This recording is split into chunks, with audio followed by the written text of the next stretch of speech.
Back to bulletin.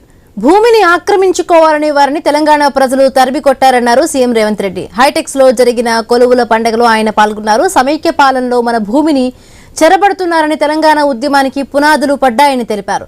Telangana ప్రాంతంలో భూ పోరాటాలు జరిగాయని, భూమికి తెలంగాణ ప్రజలకు మధ్య ఉన్న బంధం తల్లి బిడ్డకు ఉన్న సంబంధమని తెలిపారు ముఖ్యమంత్రి రేవంత్ రెడ్డి.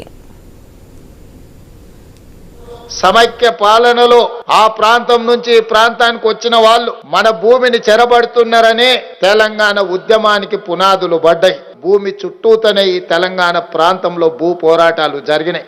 ఈ తెలంగాణ ప్రాంతంలో భూమికి, ఇక్కడున్న పేదవాడికి, ఈ ప్రజలకున్న అవినాభావ సంబంధం తల్లికి బిడ్డకు ఉన్న సంబంధం.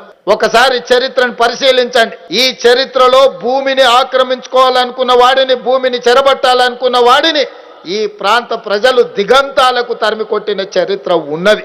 ధనదాహంతో, భూదాహంతో ఈ భూమిని చెరబట్టాలన్న ఆలోచనతో ఆనాటి పాలకులు ధరణి అని ఒక భూతాన్ని సృష్టించారు. వాళ్ళ దోపిడీకి అడ్డుగా ఉన్న మీరు రేపు వాళ్ళ దోపిడీని ప్రజలకు వివరించే మిమ్మల్ని, విఆర్ఓ విఆర్ఏ వ్యవస్థల్ని, మిమ్మల్ని దోపిడీదారులుగా ఆనాటి నిజాం సర్కార్లో రజాకర్లు ఎట్లయితే గ్రామాల మీద పడి కొల్లగొట్టినరో, ఈనాడు రెవెన్యూ సిబ్బంది, ముఖ్యంగా విఆర్ఓ విఆర్ఏలు ఈ గ్రామాల నుంచి కొల్లగొడుతుండ్రు, రైతుల భూములు గుంజుకుంటుండ్రు అని